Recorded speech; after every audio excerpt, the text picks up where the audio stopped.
আসসালামু আলাইকুম প্রিয় ভিউয়ার্স, আজকে আমি আপনাদের সামনে আলোচনা করব কিভাবে সফলতা অর্জন করা যায় বা সফলতা অর্জন করার পাথেয় কি, আমরা কিভাবে সফলতা অর্জন করব বা আমরা যে সফলতাটা অর্জন করব সেটা কি জন্য হবে। আসুন আমরা বাস্তবতার সাথে বিষয়টা পরামর্শ করব। এখন আপনি 20 বছরের একজন যুবকের দিকে তাকাবেন, তাকে খুব ভালোভাবে পর্যবেক্ষণ করবেন, দেখবেন তার নির্দিষ্ট একটি বচন ভঙ্গি রয়েছে, তার কথাবার্তার ধরন আলাদা। কিন্তু 10 বছর পরে যখন তার দিকে আপনি তাকাবেন, তখন দেখবেন সে একই রকম রয়েছে, তার কোনো উন্নতি হয় নাই। অথচ আপনি আরেকজন ব্যক্তিকে দেখবেন, সেও 20 বছরের একজন যুবক, কিন্তু তার প্রতিদিনই তার উন্নতি হচ্ছে। এটার কারণ কি মূলত? এটা আমরা বাস্তবতার সাথে আসুন মিলে দেখি। মনে করুন দুইজন ব্যক্তি প্রতিদিন রেডিও শোনে। সে রেডিওতে প্রথম ব্যক্তি এমন কথাবার্তা গুলোই শোনে, যে সমস্ত কথাবার্তা গুলো, যে সমস্ত বিষয়গুলো শোনার মাধ্যমে তার মেধার বিকাশ ঘটে, যে সমস্ত প্রোগ্রাম গুলো শুনে তার মেধা বৃদ্ধি হয়।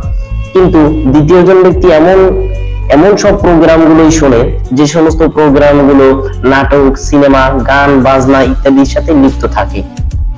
ঠিক 20 বছর পরে আপনি এই দুইজনের দিকে তাকিয়ে দেখবেন কার বেশি উন্নত হয়েছে। নিশ্চয়ই প্রথম ব্যক্তির, কেননা সে এমন প্রোগ্রাম গুলোই দেখেছে যে সমস্ত প্রোগ্রাম গুলো তার মেধার বিকাশ ঘটিয়েছে।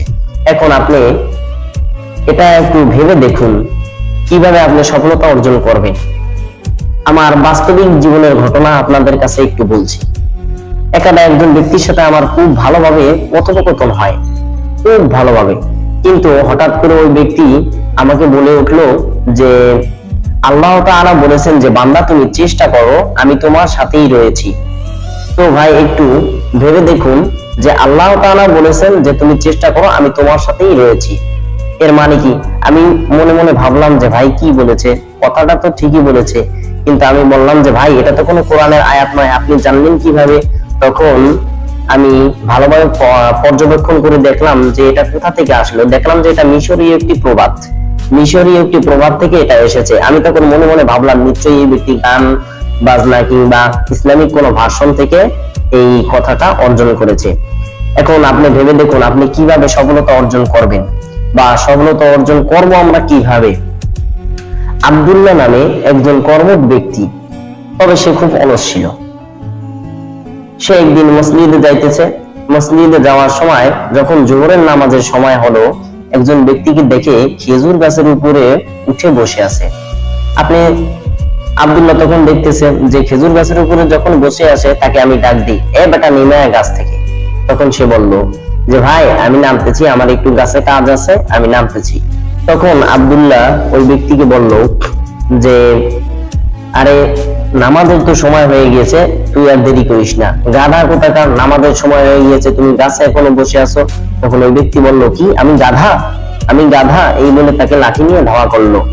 ঠিক আব্দুল্লাহ রুমাল দিয়ে তার মুখকে পেঁচিয়ে সেখান থেকে নামাজে যায়। নামাজে যাওয়ার পরে সে নামাজ পড়ে আসে। আবার যখন আসরের নামাজের সময় হয়ে যায়, আসরের নামাজের সময় হলে ওই ব্যক্তিকে আবার ঠিক যথা স্থানে দেখে। তখন তাকে খুব ভালো আকর্ষণের সাথে তাকে ডাকতেছে, ভাই আপনার অবস্থা কেমন? তখন ওই ব্যক্তি বলল আলহামদুলিল্লাহ আলা কুল্লি হাল, আমার অবস্থা খুব ভালো। তখন বলল আপনার ফসলাদি কেমন হয়েছে? তখন সে বলল আলহামদুলিল্লাহ, আল্লাহ তাআলা আমার ফসলাদি অনেক ভালো দিয়েছেন। তখন বলল ভাই চলেন, নামাজের তো সময় হয়ে গিয়েছে, চলেন আমরা নামাজটা পড়ে আসি, আসরের নামাজের সময় হয়ে গিয়েছে। তখন ওই ব্যক্তি বলল ঠিক আছে চলেন আমরা নামাজটা পড়তে যাই। নামাজ পড়ার পরে খুব সুন্দরভাবে কথোপকথন হলো দুজনের, এবং দুজনে খুব সুন্দরভাবে কথা বললো। এরপরে আপনি দেখেন, একটু ভালোভাবে ভেবে দেখেন, একই ব্যক্তি কর্তৃক দুই ভাবে ব্যবহার করা হয়েছে। প্রথমবার আব্দুল্লাহ যখন জোহরের নামাজের আযান দেয়, জোহরের নামাজের যখন সময় হয়ে যায়, তখন তাকে নামাজের দাওয়াত দেয় খুব কঠোর ভাবে। তখন আব্দুল্লাহ বলল যে ভাই চলেন নামাজটা পড়ে আসি। তখন কিন্তু সে নামাজই পড়ে নাই, বরঞ্চ তার উপর রাগ করেছে। এবং দ্বিতীয়বার যখন আব্দুল্লাহ আসরের নামাজের সময় হলো, খুব ভালোভাবে তার সাথে আচরণ করলো, যার কারণে সে আসরের নামাজটা পড়তে গেল। এর দ্বারাই বোঝা গেল যে উত্তম আচরণই হলো মানুষের মন জয় করার পাথেয়। আর আপনি যদি মানুষের মন জয় করতে পারেন তাহলেই আপনি সফলতার উচ্চ শিখরে পৌঁছাইতে পারবেন। এজন্য আপনি মানুষের প্রথমে মন জয় করবেন। মানুষের মনকে এমন ভাবে আপনি জয় করবেন যেন মানুষ আপনার প্রতি ফ্রেদা থাকে, মানুষ আপনাকে খুব পছন্দ করে, মানুষ এমন ভাবেই আপনাকে পছন্দ করে যে কোনো বিষয়ের ক্ষেত্রে মানুষ আপনাকে ডাকাডাকি করে। যাই হোক ভাই, এটা হলো আমার প্রথম কথা। সফলতা অর্জন করার প্রথম পাথেয় হলো মানুষের মন জয় করা। দ্বিতীয় পর্বটি দেখার জন্য আপনারা আমার চ্যানেলটি সাবস্ক্রাইব করে রাখুন এবং ভালো লাগলে একটি লাইক ও কমেন্টের মাধ্যমে আমাদেরকে ধন্য করুন। আশা করি আপনারা ভালো থাকুন, সুস্থ থাকুন। আসসালামু আলাইকুম ওয়া রাহমাতুল্লাহি ওয়া বারাকাতুহু।